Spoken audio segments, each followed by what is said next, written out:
On a crisp autumn morning in Philadelphia, Special Agent Thomas Richardson was driving his meticulously maintained classic 1967 Chevrolet Impala.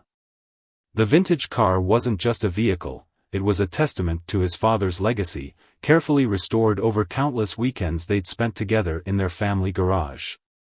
As an FBI agent with 15 years of distinguished service, Richardson had seen his fair share of challenging situations, but nothing could have prepared him for what was about to unfold on that ordinary Tuesday morning. The trouble began when he noticed two patrol cars tailing him closely as he drove through a quiet suburban neighborhood. Richardson maintained his composure, knowing he hadn't violated any traffic laws. His speed was precisely at the limit, his registration was current, and his car was in perfect working order. Yet, the patrol car's lights suddenly flashed to life, their sirens demanding his attention. Following protocol, both as a law enforcement officer and a citizen, Richardson carefully pulled over to the curb, positioning his car safely away from traffic. He could see in his rearview mirror as four officers emerged from their vehicles, hands hovering near their weapons.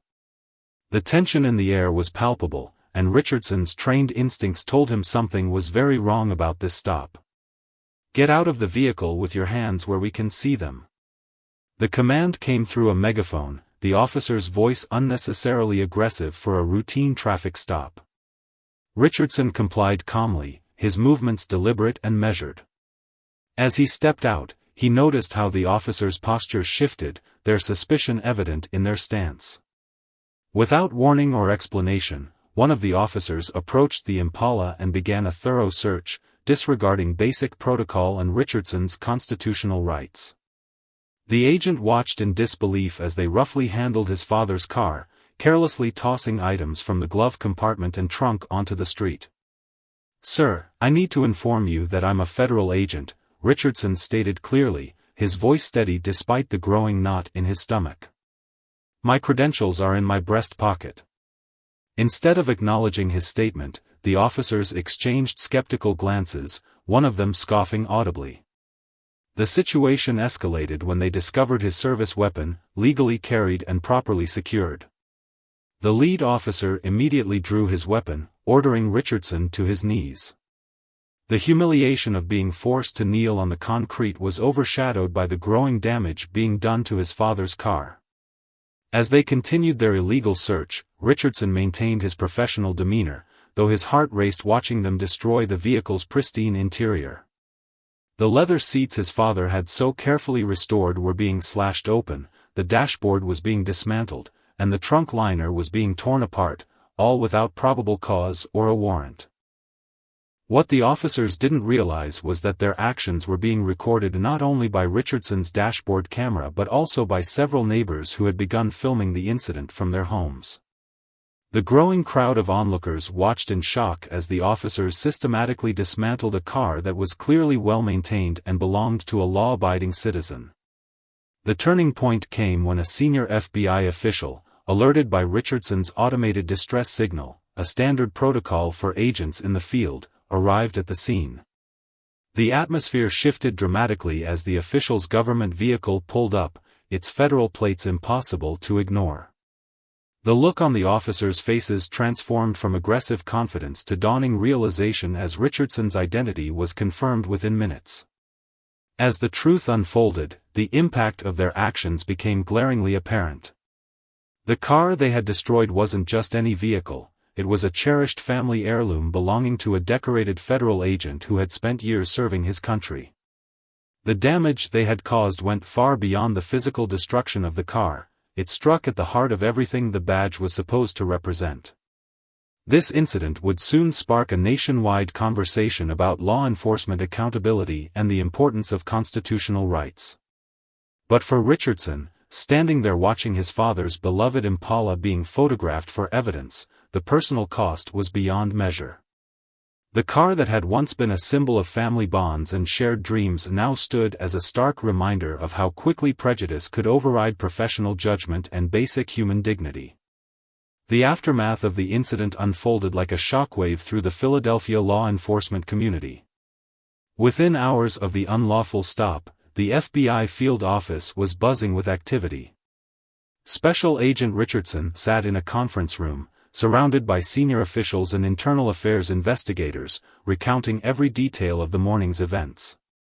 His composed demeanor masked the deep hurt of watching his father's cherished Impala being needlessly destroyed. The dashboard camera footage told a story that couldn't be ignored. Frame by frame, it showed the escalating abuse of power, the unwarranted stop, the aggressive approach, the dismissal of Richardson's credentials, and the destructive search of his vehicle. But perhaps most telling were the casual conversations caught on the officers' own body cameras, revealing prejudiced assumptions that had guided their actions from the start. News of the incident spread rapidly through law enforcement channels. The police chief, upon viewing the footage, immediately called an emergency meeting with his command staff.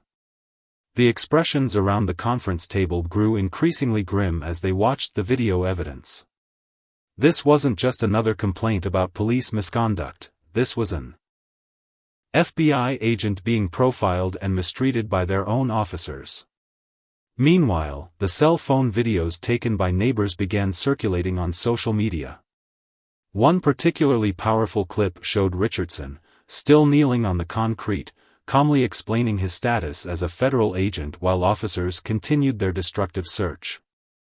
The contrast between his professional composure and their unwarranted aggression sparked intense online discussions about law enforcement accountability. The local police union found itself in an uncomfortable position. Usually quick to defend officers in controversial situations, they now faced irrefutable evidence of misconduct against a fellow law enforcement professional. Their initial statement, calling for a thorough investigation, was met with skepticism from both the public and their own members who recognized the incident as indefensible. Richardson's FBI colleagues were particularly affected. Many shared stories of similar experiences they'd faced when out of uniform, highlighting how even their badge and credentials hadn't protected them from prejudicial treatment. The incident forced uncomfortable conversations within the law enforcement community about implicit bias and the need for systematic change. The 4 officers involved were placed on administrative leave pending investigation, but the damage to department morale was already done. Several officers from the precinct, disgusted by their colleagues' actions, reached out to Richardson privately to apologize. One veteran officer even offered to help restore the Impala, sharing that he too was a classic car enthusiast who understood the personal value beyond the vehicle's monetary worth. As internal affairs dug deeper, they discovered a troubling pattern in the officers' previous conduct. Multiple complaints had been filed against them for similar aggressive stops, but none had resulted in serious disciplinary action. The Richardson incident became a catalyst for reviewing these past cases, revealing systemic issues that had been overlooked or dismissed. The city's mayor called a press conference to address the situation. Standing before a forest of microphones, she announced the formation of an independent commission to review police procedures and bias training protocols. The incident had exposed gaps in the department's accountability systems that could no longer be ignored. For Richardson, the support from his FBI family helped ease the personal sting of the incident. His supervisor, a 30-year veteran of the Bureau, shared his own story of being profiled decades earlier, before joining the FBI. "Things were supposed to have changed since then," he said, shaking his head. "Your experience shows us how much work we still have to do." The most poignant moment came when Richardson's father, a retired postal worker, visited the impound lot to see his beloved Impala. The old man ran his hand along the car's damaged frame, each scratch and tear telling the story of that morning's injustice. "We can fix the car," he told his son, his voice thick with emotion, "but they need to fix the system that let this happen." As the second day drew to a close, Richardson sat in his home office, looking at old photos of himself and his father working on the Impala. The car had been more than just a vehicle, it was a bridge between generations, a symbol of the values his father had instilled in him. Now it had become something else, evidence of a broken system and a catalyst for change. The question remaining was whether this incident would lead to meaningful reforms or become just another headline in the ongoing narrative of law enforcement accountability. By the end of the week, the incident had captured national attention. Major news networks descended upon Philadelphia, their satellite trucks lining the streets near police headquarters. The story resonated deeply because it highlighted an uncomfortable truth: if this could happen to a federal agent, what chance did ordinary citizens have? Local community leaders organized a town hall meeting at the downtown Civic Center. The large auditorium was packed to capacity, with people spilling into the hallways. Special Agent Richardson had been invited to speak, and his words carried the weight of both his professional experience and personal pain. "I stand before you wearing two badges," he began, his voice steady. "One is the FBI shield I earned through years of service. The other is the one I was born with, the one that made those officers see a threat instead of a citizen." The room fell silent as he described watching his father's car being torn apart, a vehicle that represented years of shared memories and hard work. The police department's internal investigation was moving at an unprecedented pace, spurred by pressure from both federal authorities and public outcry. Body camera footage revealed disturbing comments made by the officers before and during the stop, showing their actions were driven by preconceptions rather than probable cause. Community organizations began compiling similar stories from residents who had experienced comparable treatment but lacked Richardson's credentials to demand accountability. A local civil rights attorney created a database documenting patterns of biased policing, using Richardson's case as a template for systematic reform. The FBI's involvement added another layer of complexity to the situation. While maintaining professional courtesy with local law enforcement was important, they couldn't ignore the violation of one of their agents' civil rights. The Bureau's Civil Rights Division launched its own investigation, focusing on whether this incident was part of a broader pattern of discriminatory practices. Richardson's father became an unexpected voice for change.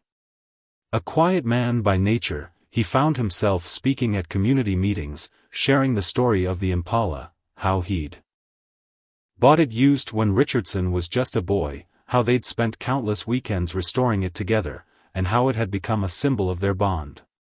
His perspective transformed the narrative from a story about police misconduct into one about family, dignity, and the American dream. Local auto restoration shops, moved by the story, offered to help rebuild the Impala. What started as individual offers grew into a community project, with mechanics, upholsterers, and body shop workers volunteering their time. The car's restoration became a symbol of healing and unity in a city grappling with difficult truths. The incident sparked reforms within the department's training protocols.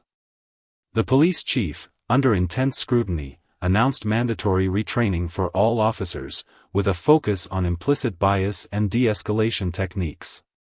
The 4 officers involved faced disciplinary hearings, their actions scrutinized not just for policy violations but for their underlying motivations. Richardson's FBI colleagues provided crucial support during this time. They shared their own experiences of being profiled when out of uniform, creating a powerful testimony about the persistence of bias in law enforcement.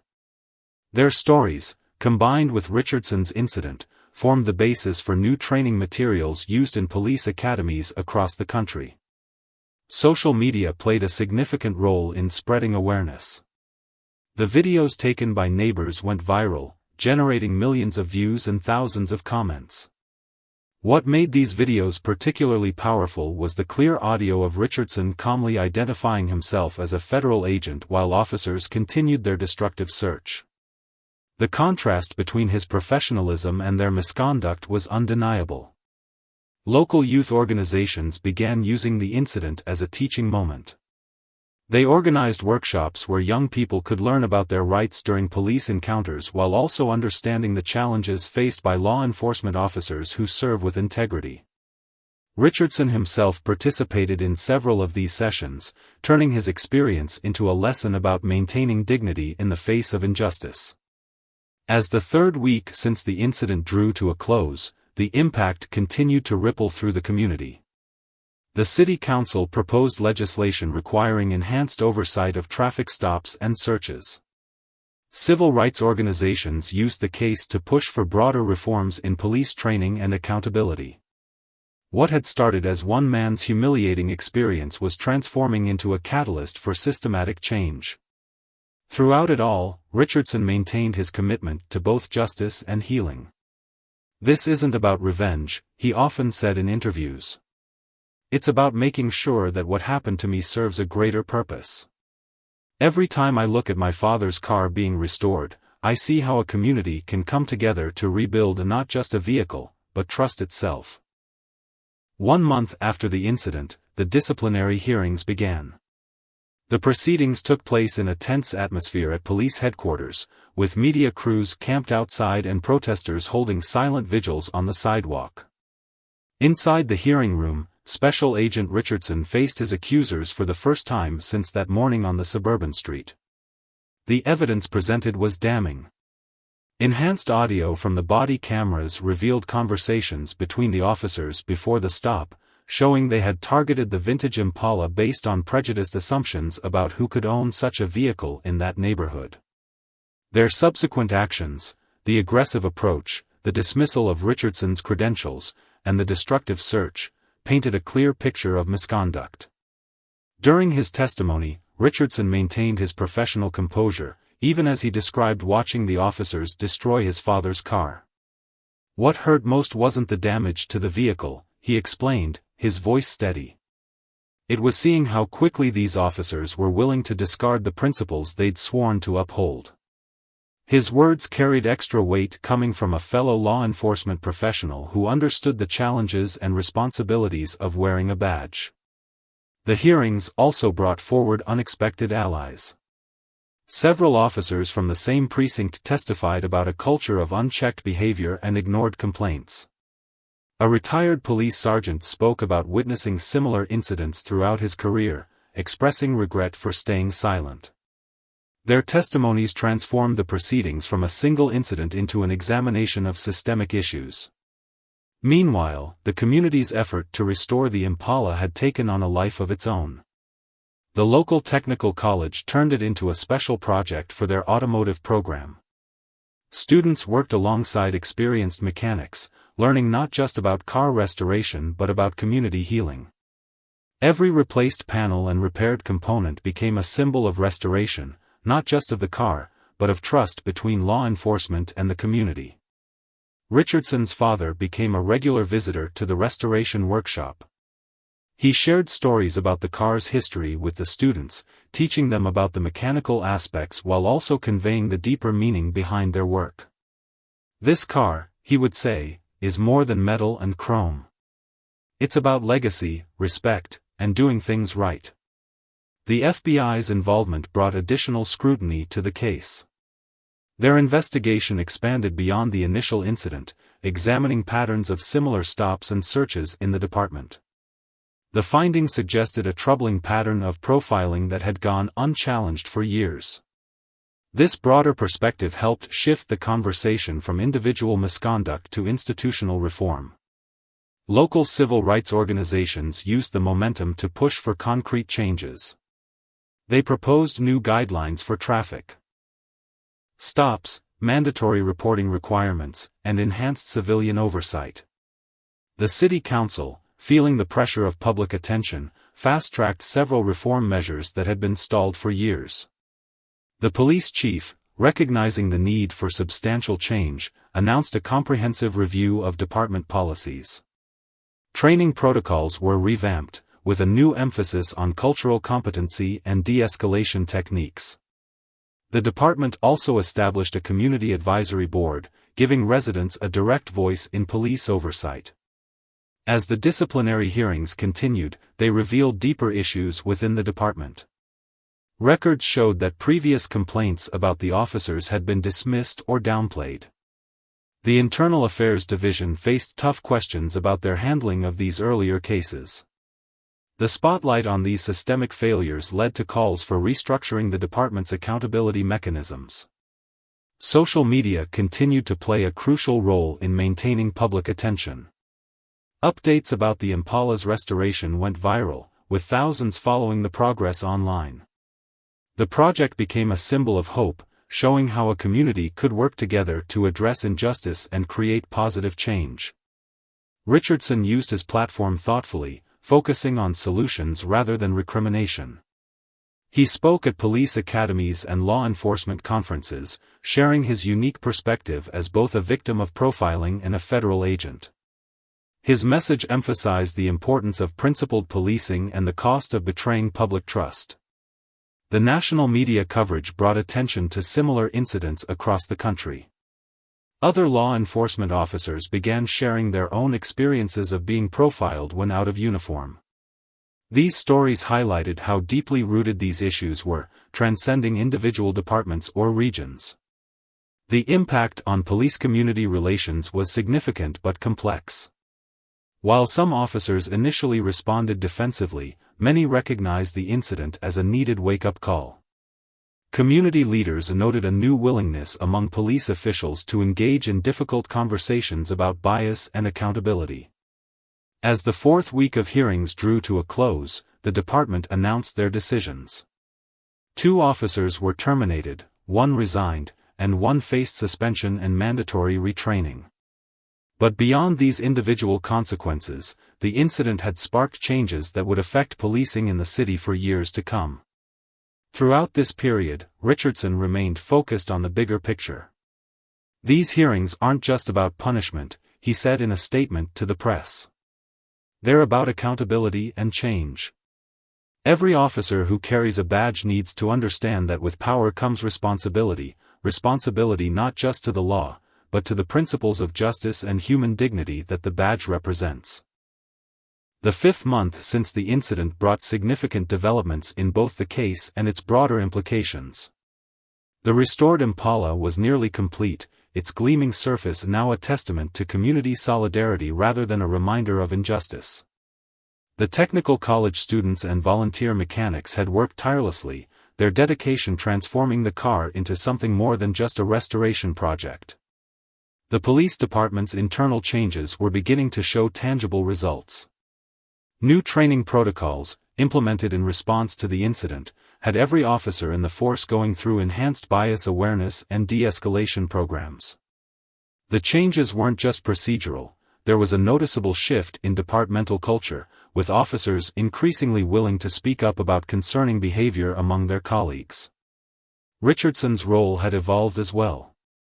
His unique position as both a federal agent and someone who had experienced profiling firsthand made him an invaluable resource for police reform initiatives. He began conducting training sessions at police academies across the state, sharing his story not to shame but to educate. His approach, combining professional insight with personal experience, resonated deeply with both veteran officers and new recruits. The FBI's broader investigation into departmental practices was reaching its conclusion. Their findings painted a picture of systemic issues that went beyond individual misconduct. The report highlighted patterns of biased policing that had persisted despite numerous complaints. However, it also noted the department's recent reforms as positive steps toward meaningful change. Community engagement had reached new levels.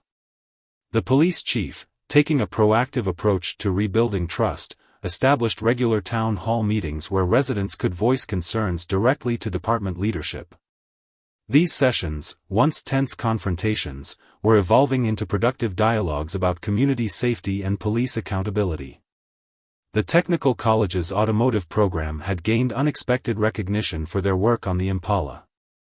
What started as a local restoration project had attracted attention from automotive enthusiasts nationwide. Classic car magazines featured stories about the project, focusing not just on the technical aspects but on the powerful message of community healing it represented. Richardson's father had become a regular speaker at community events, sharing his perspective as both a parent and a citizen. His quiet dignity and unwavering focus on positive change helped bridge divides between law enforcement and community members. "This car," he would say, "taught my son about patience, dedication, and doing things right. Now it's teaching all of us about healing and coming together." The legal aftermath of the incident continued to unfold. The terminated officers appealed their dismissals, leading to additional hearings that kept The issues in public focus. These proceedings, while difficult, served to reinforce the department's commitment to accountability. Each appeal hearing became another opportunity to examine and address deep-rooted problems in police culture. National police reform advocates began using the incident as a case study in their training materials. They highlighted not just the initial misconduct but the response, how a department could use a crisis as a catalyst for positive change. Richardson's story became part of a larger narrative about the possibility of meaningful reform in law enforcement. The city's new policies on traffic stops and searches were showing promising results. Data from the first months of implementation showed a significant decrease in complaints about officer conduct during routine stops. More importantly, officers reported feeling more confident in their ability to handle situations professionally and effectively. Local youth organizations continued their engagement with law enforcement, building on the momentum of change. They organized ride-alongs, community service projects, and dialogue sessions between young people and officers. These interactions helped break down barriers and challenge preconceptions on both sides. The Impala's restoration reached a symbolic milestone when the engine roared to life for the first time since the incident. The sound drew cheers from the gathered crowd of students, mechanics, and community members who had contributed to its revival. Richardson and his father sat in the front seat together, a moment of triumph that represented far more than just mechanical success. Media coverage had evolved from focusing on the incident itself to highlighting the positive changes it had sparked. News outlets reported on the department's reform efforts, the community's response, and the broader implications for police-community relations nationwide. The story had become an example of how crisis could lead to constructive change. Richardson's FBI colleagues continued their support, many becoming involved in the department's reform initiatives. Their perspective as federal agents helped local officers see the importance of professional conduct and constitutional policing. The collaboration between federal and local law enforcement became a model for other jurisdictions facing similar challenges. As the fifth month drew to a close, the impact of the incident continued to ripple outward. Police departments in other cities began reaching out, seeking guidance on implementing similar reforms. The incident had become a turning point, demonstrating how a painful experience could catalyze positive change in law enforcement practices and community relations. Throughout it all, the restored Impala stood as a powerful symbol, not just of what was lost, but of what could be rebuilt through dedication, cooperation, and a commitment to justice. As Richardson often noted, this car's story isn't about damage anymore. It's about restoration, of the vehicle, of trust, and of our community's belief in the possibility of change. 6 months after the incident, the story had evolved from a local controversy into a national movement for police reform. The Philadelphia Police Department's transformation had caught the attention of law enforcement agencies across the country. Departments from major cities sent representatives to study the changes implemented in the wake of the Richardson incident. The fully restored Impala made its first public appearance at a community festival celebrating unity and progress. The car's journey from destruction to restoration paralleled the community's own path toward healing. As Richardson and his father drove the gleaming vehicle through the city streets, people lined the sidewalks, many holding signs celebrating the power of community action and positive change. The Technical College's automotive program had gained national recognition for their work on the project. What began as a local restoration effort had transformed into a prestigious internship program, with students from across the country applying to learn both technical skills and community engagement. The program now included modules on social justice and community relations alongside traditional automotive training. Richardson's impact on police training had grown significantly. His curriculum, developed from his unique perspective as both a federal agent and a profiling victim, was being adopted by police academies nationwide. The training focused not just on what officers shouldn't do, but on building positive relationships with the communities they served. The police department's internal transformation continued to show remarkable results. Officers reported feeling more supported in speaking up about misconduct, and community complaints had decreased significantly. The new oversight mechanisms, including civilian review boards and mandatory body camera reviews, had created a culture of accountability that was becoming a model for other departments. Richardson's father had become an unexpected ambassador for police reform. His gentle wisdom and focus on healing rather than blame resonated with both law enforcement and community members. Speaking at a national conference on police reform, he shared how the restoration of his beloved Impala had become a metaphor for rebuilding trust between police and the communities they serve. The FBI's involvement had led to a groundbreaking partnership between federal and local law enforcement agencies. A new program was established where federal agents regularly participated in local police training, sharing their expertise while learning about community-level challenges. This cross-pollination of ideas and experiences was creating more sophisticated and nuanced approaches to law enforcement. Local businesses that had contributed to the Impala's restoration reported unexpected benefits from their involvement. Their participation had strengthened community ties and led to increased customer loyalty. Many had begun offering apprenticeships and job training programs, particularly focusing on young people from underserved communities. The city's police reform measures had caught the attention of state legislators.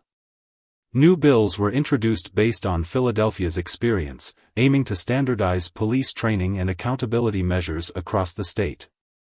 Richardson was invited to testify before the state legislature, sharing his story and the lessons learned from the incident.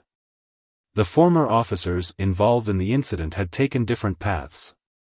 Two had enrolled in implicit bias training programs and were working with community organizations, sharing their experiences as cautionary tales. Their willingness to acknowledge their mistakes and work toward change added another dimension to the narrative of transformation. Youth engagement with law enforcement had evolved into structured programs. Regular forums brought together young people and officers for honest discussions about mutual fears, expectations, and hopes for their community. These conversations were changing perspectives on both sides and creating pathways for future collaboration. The media narrative had shifted from focusing on the incident itself to highlighting the positive changes it had inspired. Documentary filmmakers began following the story, capturing the community's journey from crisis to transformation. Their work showed how a single incident could catalyze meaningful social change when handled with wisdom and determination. Richardson's role had evolved beyond sharing his story. He began mentoring young officers, helping them understand the immense responsibility and opportunity that came with wearing a badge. His approach emphasized the importance of seeing beyond assumptions and treating every citizen with dignity and respect. The Impala itself had become a powerful symbol of transformation. At community events, Richardson would open the hood, showing young people the engine his father had taught him to rebuild. These moments became opportunities to discuss not just automotive mechanics, but the mechanics of community building and social change. The impact on police recruitment was notable. The department saw an increase in diverse applicants, many citing the transparent handling of the Richardson incident and subsequent reforms as factors in their decision to pursue law enforcement careers. The new training programs and accountability measures were attracting candidates committed to principled policing. 6 months in, the changes were proving sustainable. The initial surge of media attention had faded, but the reforms remained solid. Regular audits showed consistent improvement in police-community relations, and the new oversight mechanisms were functioning effectively. What had started as a crisis response had become a permanent transformation in how the department operated. Through it all, Richardson maintained his focus on the bigger picture. This was never just about one incident or one car, he would say during training sessions. It's about building a system where justice and dignity are guaranteed for everyone, regardless of who they are or what they drive. The badge should represent protection and respect, not fear and prejudice. As the one-year mark approached, Philadelphia prepared to commemorate the incident that had transformed not just a police department, but an entire community's approach to law enforcement. The restored Impala, now a symbol of resilience and reform, was featured in a traveling exhibition about police accountability in community healing, visiting police academies and civic centers across the country. The changes within the Philadelphia Police Department had taken root in ways few could have predicted. The reformed training protocols, initially met with skepticism by some officers, had become a source of departmental pride. Officers reported feeling better equipped to handle complex situations, and their improved interactions with community members were reflected in steadily rising public trust ratings. Richardson's impact on law enforcement training had expanded significantly. His program, which combined practical policing skills with emotional intelligence and cultural awareness, had been adopted by over 50 police departments nationwide. The success of his approach was measured not just in decreased complaints, but in increased positive interactions between officers and community members. The Technical College's automotive program had evolved into a unique model of community engagement. The Restoration and Justice Initiative, as it was now known, paired automotive training with courses in community relations and social justice. Students learned not just how to fix cars, but how to build bridges between different segments of society. Richardson's father had become a respected voice in national discussions about police reform. His perspective as a parent who had witnessed both injustice and transformation resonated deeply with audiences across the country. Speaking at a congressional hearing on police reform, he shared how the restoration of his Impala had become a blueprint for rebuilding broken trust between law enforcement and communities. The FBI's involvement had led to the creation of a specialized unit focused on promoting constitutional policing at the local level. This unit worked directly with police departments nationwide, helping them implement reforms similar to those that had succeeded in Philadelphia. Richardson's case was used as a primary teaching tool, demonstrating how proper handling of a crisis could lead to positive systemic change. Local businesses that had participated in the Impala's restoration had formed a coalition dedicated to supporting police reform initiatives. They provided resources for community programs, funded scholarships for minority students entering law enforcement, and supported initiatives that brought police and community members together in non-enforcement settings. The state legislature had passed what became known as the Richardson Act, requiring all police departments to implement enhanced training programs and accountability measures. The law emphasized the importance of cultural competency, de-escalation techniques, and community engagement. Richardson himself had been instrumental in drafting the legislation, ensuring it addressed both practical and cultural aspects of police reform. The documentary about the incident and its aftermath had premiered at major film festivals, winning awards and sparking discussions about police reform nationwide. The film showed how a potentially devastating incident had been transformed into an opportunity for positive change, thanks to the commitment of individuals on all sides of the issue. Youth engagement programs born from the incident had produced their first class of graduates, with several participants pursuing careers in law enforcement or community advocacy. These young people brought a new perspective to discussions about police-community relations, having experienced firsthand the power of dialogue and understanding. The former officers involved in the incident had become unexpected advocates for change. Those who had chosen to learn from their mistakes were now working with police departments across the country, sharing their experiences and helping other officers understand the importance of checking their biases and following proper procedures. Research institutions had begun studying what became known as the Philadelphia model of police reform. Early data showed significant improvements in community satisfaction with law enforcement, reduced instances of biased policing, and increased officer job satisfaction. These findings were helping other cities make the case for similar reforms. Richardson's role had evolved into that of a national consultant on police reform.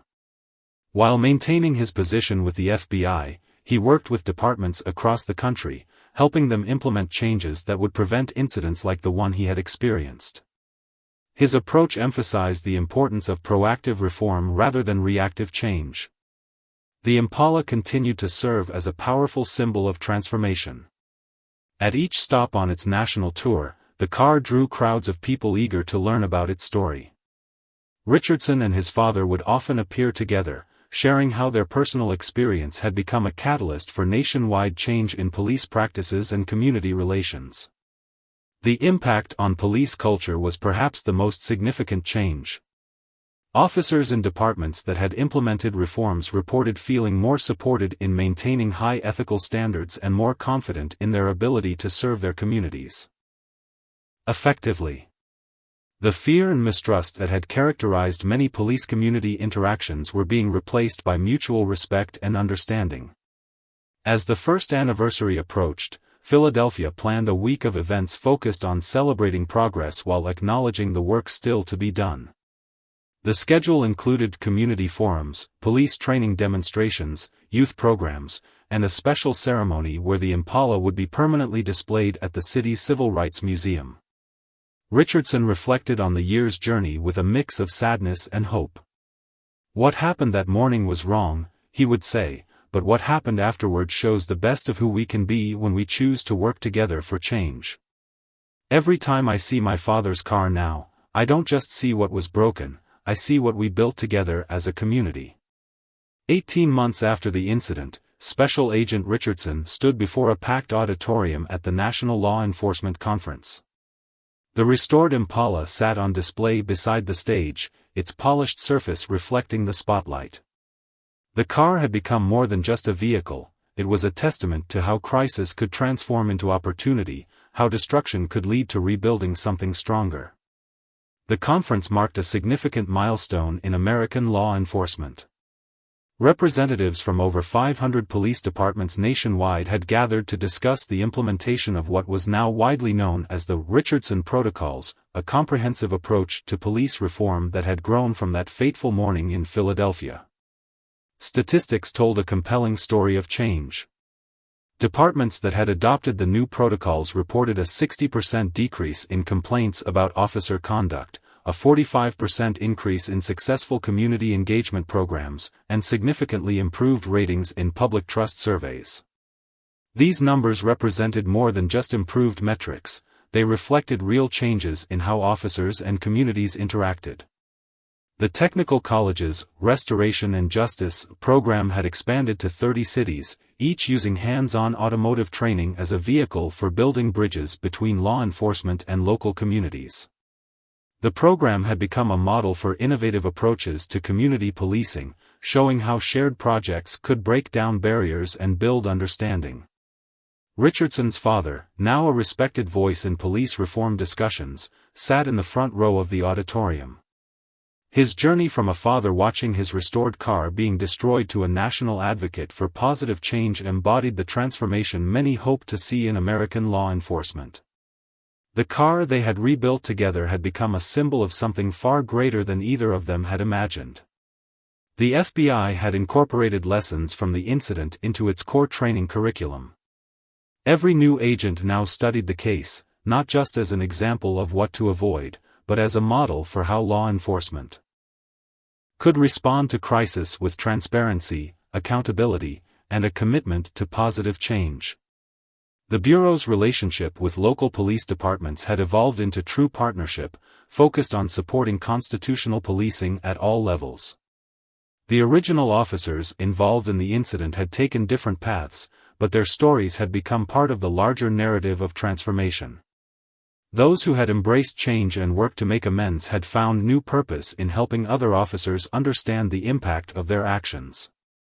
Their honesty about their mistakes and commitment to improvement added depth and credibility to the reform movement. Youth involvement in police reform had grown exponentially. The programs born from the incident had inspired a new generation of community leaders and law enforcement officers who understood the importance of building bridges rather than walls. Many of these young people were now entering police academies or pursuing careers in community advocacy, bringing with them a fresh perspective on justice and community relations. Research universities had documented the Philadelphia model extensively, producing data that supported its effectiveness in improving both police performance and community relations. Their findings were helping other cities make evidence-based decisions about implementing similar reforms, moving the conversation from anecdotal success stories to proven results. The state legislature's Richardson Act had become a template for similar legislation across the country. 15 states had adopted comparable measures, creating a growing network of jurisdictions committed to progressive police reform. The standardization of training and accountability measures was helping to ensure that professional, unbiased policing would become the norm rather than the exception. Local businesses that had participated in the Impala's restoration had created a national network of community police partnership programs. Their model of private sector involvement in public safety reform was showing how business leaders could contribute to positive social change while building stronger communities. The documentary about the incident had been picked up by major streaming platforms, reaching millions of viewers worldwide. Its honest portrayal of both the challenges and possibilities in police reform had sparked important conversations about the future of law enforcement in diverse communities. Richardson's role had evolved into something he never expected. While maintaining his FBI duties, he had become a bridge builder, helping law enforcement agencies understand that true security comes from trust and respect, not fear and force. His unique perspective as both a federal agent and someone who had experienced profiling firsthand gave him credibility with all sides of the issue. The Impala itself had found a permanent home in the National Civil Rights Museum, where it stood as a symbol of both injustice and redemption. Its restoration had involved hundreds of people from all walks of life, each contributing to a project that represented the possibility of positive change through collective action. As Richardson concluded his keynote address, he invited his father to join him on stage. Together, they stood beside the car that had brought them all to this moment. "This vehicle," Richardson said, "taught me about patience and perseverance when I was young. Now it's teaching all of us about the power of community, the importance of accountability, and the possibility of transformation."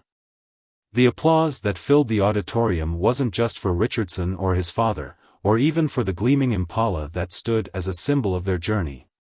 It was for the promise of what could be achieved when people chose to respond to injustice with wisdom, to meet destruction with reconstruction, and to transform crisis into opportunity for lasting change.